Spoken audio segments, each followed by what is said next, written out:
Hello दोस्तों। आज मैं समाज के उन पहलुओं पर बात करने वाला हूँ जो जीवन जीने के लिए बहुत आवश्यक है। मैं स्टार्ट करता हूँ कि एक व्यक्ति की शुरुआत कहाँ से होती है। ये जो धर्म का प्रोपोगेंडा है या समाज का प्रोपोगेंडा है या कल्चर का प्रोपोगेंडा है या ढेर सारे ऐसे संस्कार हैं समाज में जो किसी को मिलते हैं, किसी को नहीं मिलते हैं। लोग कहते हैं कि कुछ चीज़ें बहुत बढ़िया है कि अगर समाज के नियमों को आप फॉलो करते जाएँ तो समाज भी आपको बहुत सपोर्ट करता है। मैं स्टार्ट करता हूँ कि एक व्यक्ति की स्थिति उसकी उत्पन्न और मतलब जन्म से मृत्यु तक का, कहाँ से वो बीज बन पा, वहाँ से लेकर वो अंतिम यात्रा जहाँ से वो वापस चला जाता है। मेरे प्यारे दोस्त, एक व्यक्ति की उत्पत्ति उस बीज से होता है जहाँ जो मनुष्य में पुरुष और स्त्री के हेल्प से ही हो पाता है। वो कहने का यह तात्पर्य है कि जब दो इंसान अर्थात पुरुष और स्त्री, जो महान आत्माएं, दो ब्रह्मांड आपस में मिलते हैं, वो भी प्रेम भाव से, तब वहाँ पर किसी नन्हे से बीज की उत्पत्ति होती है। और वो बीज एक ऐसे अंधकार में पनपता है जहाँ पर पूर्ण रूप से कीचड़ और बेहिसाब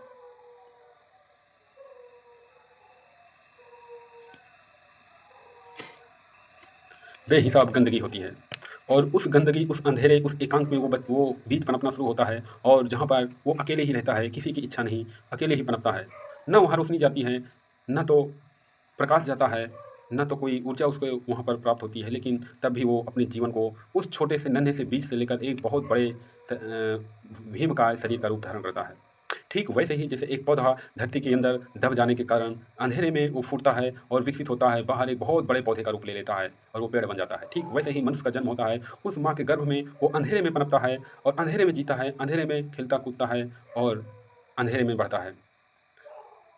उसे वहाँ पर किसी की आवश्यकता नहीं होती है, बिल्कुल बेहिसाब अपनी उस चेतना में पड़ा रहता है और आनंदित रहता है।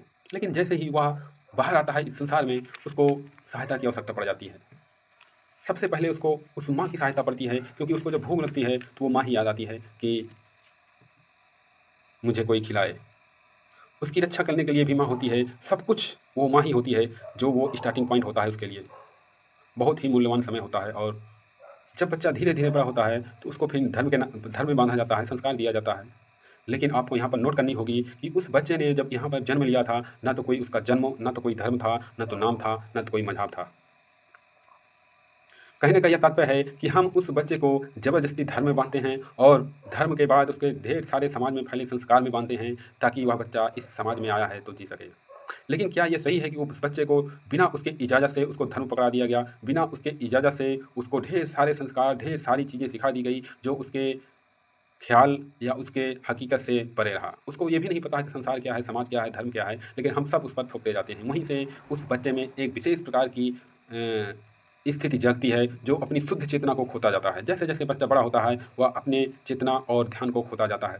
आप ध्यान रखिए कि जब आप बच्चे थे, तब आपने जो खेला, जो पाया, वो आज भी याद है। लेकिन जब आप बड़े हो गए, 15 साल, 18 साल के बाद प्रौढ़ावस्था आ गई, तो तुम्हारी याददाश्त और वो जो आनंद से वो आपसे दूर होता चला गया।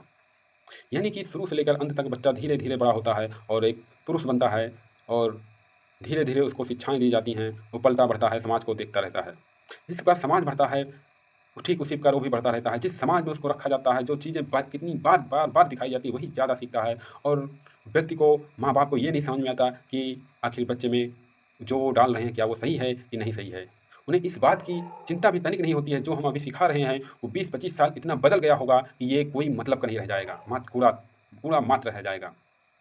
यहीं से बच्चे की जो पालन-पोषण होता है, यहीं से कमी आने लगती है। हम ये सोचते हैं कि बच्चे को ये सिखा दें, वो सिखा दें, लेकिन जो चीज़ हम सिखाते हैं, वो 20 साल बाद इतना बदला हुआ हो जाता है कि उसके वह कोई काम नहीं आता है। जो शिक्षा हम अभी बच्चों को स्टार्टिंग में देते हैं, वो जब इंटर पास होता है, तो उसका कोई महत्व नहीं रह जाता है, चाहे वो प्राइमरी में पढ़े, चाहे सीबीएसई बोर्ड में पढ़े, चाहे यूपी बोर्ड में पढ़े। ये है बच्चों का संस्कार। बच्चों को तो सही रूप से ऐसा होना चाहिए कि उन्हें प्रेम दें, जितना प्रेम हो सके प्रेम दें, क्योंकि वो उस ऊर्जा के निकट हैं, उस ईश्वर के निकट हैं, उस भगवान के निकट हैं, जिससे हम दूर हो चुके हैं। लेकिन हम करते क्या हैं कि बच्चों को इतना दूर, इतना डाँट फटकार कर एक नए वे में ले जाते हैं, जैसे कि कोई बच्चा किसी बारिश में खेलना चाहता है, तो हम उसको खेलने भी नहीं देते हैं। उसके विरोध करते हैं, यानी कि हम विद्रोहक बनते चले जाते हैं। बच्चा पेड़ पर चढ़ना चाहता है, लेकिन हम चढ़ने नहीं देते हैं, कहीं वो गिर ना जाए। जबकि हमें ये करना चाहिए कि बच्चे को डॉक्टर से मिलाना चाहिए, ताकि उसके जुकाम ना हो, ताकि वो बरसात में खेल सके। हमें सपोर्ट करना चाहिए कि बच्चा पेड़ पर चढ़ सके, और बहुत अच्छे से सिखाना चाहिए कि दोबारा गिरे ना, अकेले ही चढ़ सके। हम लोगों ने जितनी बार उनको रोका है, उनके एक स्वतंत्रता को खत्म कर दिया। यही रुकावट धीरे-धीरे एक बड़ी रुकावट के रूप में जब बनती है, तब उस बच्चे को में एक विशेष प्रकार का विध्वंस, विनाशक ऊर्जा उत्पन्न होती है, और जो माँ-बाप के लिए बहुत बड़े घातक के रूप में तैयार होती है। आज बच्चा इस तरह से पैदा नहीं हो रहे हैं, हम उन्हें बनाते हैं कि वो इस जीवन से लड़ भी ना पाएँ। उसको पूरी तरह से आज्ञाकारी बना देते हैं। हम बोलेंगे लेफ्ट जाएगा तो लेफ्ट जाएगा, हम बोलेंगे राइट जाएगा तो राइट जाएगा। माँ-बाप की यही चीज़ें हैं, और समाज भी इसको बहुत बढ़िया से उसको सपोर्ट करता है कि हाँ, बच्चा बहुत बढ़िया से पल रहा है, बढ़ रहा है, सब कुछ जानकार हो रहा है। लेकिन हम अगर बुद्ध को जानें, महावीर को जानें, तो ये ऐसे बच्चे थे जो अपने माँ-बाप के बहुत ही विध्वंसकारी थे, बहुत ही अपोज़िशन के थे। तब इन्होंने कुछ कर दिखाया, और आप देख भी सकते हो। जब तक इस समाज में जब तक इस समाज में आज्ञाकारी पुत्र पैदा होते रहेंगे, उस समाज का, उस गाँव का, उस देश का तनिक भी विकास नहीं हो पाएगा। यहाँ पर ज़रूरत है समझदार पुत्र होने का। ऐसे पुत्र जिनसे अगर पानी माँगा जाए, तो वो सोच सकें कि सिचुएशन क्या है, इस समय पानी माँगा जा रहा है, तो किस यूज़ के लिए माँगा जा रहा है। ये नहीं कि कोई भी पानी लाके हमें दे दिया जाए। हमें समझदार पुत्रों की आवश्यकता है, ना कि आज्ञाकारी। लेकिन समाज आज्ञाकारी पुत्रों को ही पैदा करता है, जबकि हम ये भूल जाते हैं कि केवल हम उम्र में बड़े हैं, लेकिन दिमाग में वो भी इतना विकसित हो चुका हुआ होता है।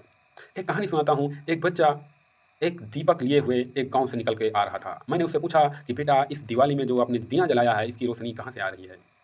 मैं तो सोचा कि वो बच्चा छोटा है, नहीं बता पाएगा, लेकिन उस बच्चे ने झट से दिया बुझा दी और मुझसे उल्टा पूछा कि आप बताओ, ये दीपक जो जल रहा था, इसकी रोशनी कहाँ गई? मैं इस तरफ रह गया और कोई जवाब न दे पाया कि आखिर ये क्या हो गया? तो ठीक इसी प्रकार हमें समझना चाहिए कि बच्चे केवल उम्र से छोटे होते हैं, लेकिन उनकी मानसिकता, उनकी बुद्धिता एक ऐसे आयाम पर आपको सिखा सकती है जिसकी कोई लिमिट नहीं है। मेरे प्यारे दोस्त, हम ये कहना चाहते हैं कि समाज में जो बच्चों का पालन-पोषण होता है, वो उन माँ-बाप को तो बिल्कुल नहीं आता है, इसलिए बच्चे गड़बड़ा जाते हैं। आज जो माँ-बाप के बच्चे आज इस तरह से परेशान हैं, उसका एक ही कारण है कि उन माँ-बाप ने बच्चों को वो नहीं दिया जो उन्हें देना चाहिए। उन्होंने वो दिया जो उनके पास था, जो किसी काम का नहीं है, बदलते समय के अनुसार। हम बच्चों को वही संस्कार सबसे पहले देते हैं जो हमने ढंग से सीखी है, और हमने वो बिल्कुल नहीं देते हैं जो हमने बिल्कुल ठीक ही उसको सीख ही नहीं पाया। हम वो उससे अपेक्षा करते हैं कि जो हमने नहीं कर पाया। पैदा होते ही उसको बता दिया जाता है कि तुम आईएएस बनोगे, पीसीएस बनोगे, लेकिन हमारी औकात एसएससी, एमटीएस की क्वालीफाई करने की भी नहीं होती है। ये हमारी औकात है। हम चाहते हैं कि हमारा बेटा बहुत बड़ा नेता बने या बहुत पैसों वाला कमाने वाला बने, लेकिन हमारी औकात आज ₹500 कमाने की प्रतिदिन की नहीं भी है। ये है हमारी भावनाएँ। माँ-बाप बच्चे को इस तरह से पालते हैं जैसे कि वो उन पर उपकार नहीं, पूरी तरह से हक जमा रहे हों। मानता हूँ बच्चा आपके द्वारा आया है, लेकिन दिया हुआ परमात्मा का ये भी आप मत भूलिए। यहीं से बच्चों की उत्पत्ति सही या गलत हो, ये डिसाइड हो सकती है। और उन माँ-बाप की शादियाँ देखोगे किस तरह से हुई, उन माँ-बाप की शिक्षा देखोगे किस तरह से हुई, उन माँ-बाप की जो समाज में है वो कितना उन्होंने सीखा था, वो देखोगे तो आप जानकर हैरान हो जाओगे। कहीं न कहीं हमारी दुर्दशा केवल हमारी जड़ में है, ना कि हमारे में है। अगर हमारी जड़ मजबूत नहीं है, तो हम एक भी आँधी सह नहीं पाएँगे। ठीक वैसे ही बच्चे होते हैं, अगर उनकी जड़ मजबूत नहीं है, अर्थात माँ-बाप मजबूत नहीं हैं, उन चुनौतियों को नहीं उन्होंने फेस किया है, तो बच्चों को कभी नहीं सिखा पाएँगे। वो बच्चे ज़्यादातर बेकार निकल जाते हैं, जिनको बहुत ज़्यादा सुख-सुविधाएँ मिल जाती हैं, और वो बच्चे कहीं ज़्यादा उनकी अपेक्षा अच्छे निकलते हैं, जिनको सुख-सुविधाएँ उतनी नहीं मिल पाती। वो खुद सुख-सुविधाएँ उपलब्ध स्वयं से कराते हैं। आज ये हमें समझना चाहिए कि बच्चे को प्रेम दें और उसके पालन-पोषण में केवल इतना ध्यान दें कि उन्हें वो शिक्षा दें, और शिक्षा में 5 प्रकार के आयाम ज़रूर ध्यान रखें कि पहला जो शिक्षा हो, वो क्या कहते हैं, वैज्ञानिक हो, और दूसरा जो शिक्षा हो वो चित्रात्मक हो, और तीसरा जो शिक्षा हो जीवन जीने की कला जैसी हो, और चौथी जो शिक्षा हो वो मृत्यु से भय ना लगे, ऐसी शिक्षा होनी चाहिए। और 5वीं शिक्षा एक ऐसी शिक्षा हो जो ध्यान पर आधारित हो, जो इस भीड़ में रहकर भी अकेला महसूस करे, जो सब कुछ होते हुए भी शांत महसूस करे, जिसके अंदर क्रोध को, काम वासना को, सब चीज़ कंट्रोल करने की क्षमता है, वैसी शिक्षा की आवश्यकता है। इस समाज में लोगों को ये नहीं पता है कि समाज बनाया कैसे जाए। उन्हें इस अदिव्य शरीर के अंदर जो ऊर्जाएँ हैं उसका मालूम नहीं है। आपको पता होना चाहिए कि इस ये माइंड है, उसका जो आकार, आकृति, जो बनावट है, वो सबकी एक समान है। हम दूसरों की तुलना में अपने को छोटा बना देते हैं, क्योंकि हम ये जानकर भी हैरान होते हैं कि हम उनकी तरह नहीं कर पाते, जबकि बिल्कुल गलत है। हम अपनी यूनिटी, अपनी एंटिटी उस वहीं पर ख़त्म कर देते हैं, जब ये हम एज़्यूम कर लेते हैं कि हम ये नहीं कर पाएँगे, आप बहुत बड़े हो, मैं छोटा हूँ। बुद्ध, महावीर भी बड़े और छोटे नहीं थे, वो भी हमारी तरह आदमी ही थे। उन्होंने अपने इस माइंड को समझा और देखा और उस पर वर्क किया। लेकिन हम इस माइंड पर बिल्कुल वर्क नहीं करते हैं, हम केवल बाहरी चीज़ों पर ही वर्क कर रहे हैं, जबकि चाहिए कि इस माइंड में जो दोगे वो तुमको ला के देगा। ऐसी आज तक कोई मशीन नहीं बनी कि जिस मशीन में चावल आटा डाला जाए और वो खून बने। ये शरीर मात्र एक ऐसी मशीन है जिसमें चावल या खाने की चीज़ें डाली जाए तो खून तक बनता है, और उसमें एक ऐसी ऊर्जा आती है कि वो क्या कहते हैं अपने जैसे संतान भी उत्पन्न कर सके, वो भी विद्रोही, जो इस समाज से लड़ सके, जो इस वातावरण से लड़ सके, जो हर प्रकार की बीमारियों से लड़ सके। ये है बच्चों का संस्कार। आज जो वेस्टर्न कल्चर चल रहा है उसका प्रकोप तो पूरी तरह से समाज में व्याप्त है, लेकिन समाज में एक विशेष प्रकार की बुराइयां जो व्याप्त है उस पर लोग कोई नहीं बोलता है।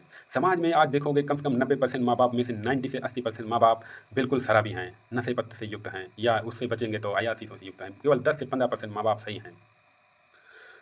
उन माँ बाप की स्थिति ऐसी है कि वो 10वीं भी फेल हैं, लेकिन उनकी शिक्षा बिल्कुल ख़त्म है। इसलिए उनके बच्चे उत्पन्न होते हैं तो माँ बाप को बिल्कुल वैल्यू नहीं देते हैं। जब वो बड़े होते हैं तो बिल्कुल वैल्यू नहीं देते हैं, क्योंकि वो माँ बाप उनके प्रति उतना अच्छा बच्चे की तरह सोच नहीं पाते हैं, ना तो उतना संस्कार दे पाते हैं, ना तो उतनी बुद्धि उनमें होती है। इसलिए बच्चे माँ बाप से दूर होते चले जाते हैं और उन्हें लगता है कि हमारा बच्चा बिगड़ गया। और शादियों के बाद ऐसे बच्चे बिल्कुल माँ बाप के साथ रहना नहीं पसंद करेंगे, क्योंकि उन्हें माँ बाप की एक भी आवाज़ बिल्कुल सहनशील नहीं होती है। क्योंकि पत्नी से बंधने के बाद ऐसे बच्चों की हालत बिल्कुल दुर्दशा होती चली जाती है। एक तरफ वो माँ बाप से खींचते हैं और दूसरी तरफ पत्नी से। अब उन्हें समझ नहीं आता कि किधर जाया जाए। अब एक नई पीढ़ी उत्पन्न हो रही है जो ठीक वैसे ही उत्पन्न बनेंगे जैसे माँ बाप थे, और उनके बच्चे की स्थिति इनसे भी दुर्गत होती जाती है, और ये प्रक्रिया बार बार दोहराई जाए तो एक ऐसा समय आता है जैसा कि अब आ गया है जैसा कि अब आ गया है। वो समय अब आ गया है कि वही माँ बाप से उत्पन्न हुए बच्चों की स्थिति उन माँ बाप से ज़्यादा बेगत हो जाती है जो वो उनके माँ बाप थे।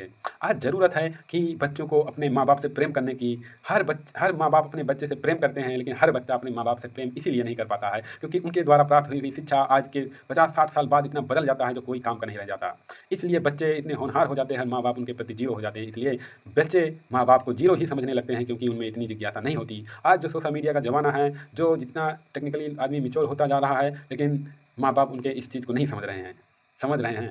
नहीं समझ रहे हैं। तो इसलिए चाहिए कि बच्चों को प्रेम करें, जब बच्चा बड़ा हो जाए तो उससे मित्रवत व्यवहार करें और अपने क्रोध और अन्य चीज़ों को त्याग दें। बच्चे को मित्रवत व्यवहार करें। बच्चे को भी चाहिए कि जब बाप बूढ़ा हो जाए तो उससे मित्रवत व्यवहार ही करें। एक माँ और बाप की एंटिटी खो देनी चाहिए। वो मित्रवत व्यवहार ही आपको बहुत दूर तक ले जाएगा, बाँधे रहेगा। ना उस पर किसी को बाँधें, ना किसी को की स्वतंत्रता खत्म करें। अपनी स्वतंत्रता भी ना खत्म करें, ना तो दूसरे की स्वतंत्रता खत्म करें। दोनों स्वतंत्र रहें, खुले पक्षी की तरह उड़ें और एन्जॉय करें। तो कैसा लगा मेरा ये वीडियो? बच्चों का संस्कार कुछ ऐसा होना चाहिए। मेरे हिसाब से तो मैंने जो डिस्कस किया, अगर उसमें त्रुटियाँ हों तो ज़रूर कमेंट बॉक्स में बताइए और हमें सपोर्ट कीजिए ऐसे ही वीडियो बनाने के लिए। हर हर महादेव! जय हिंद।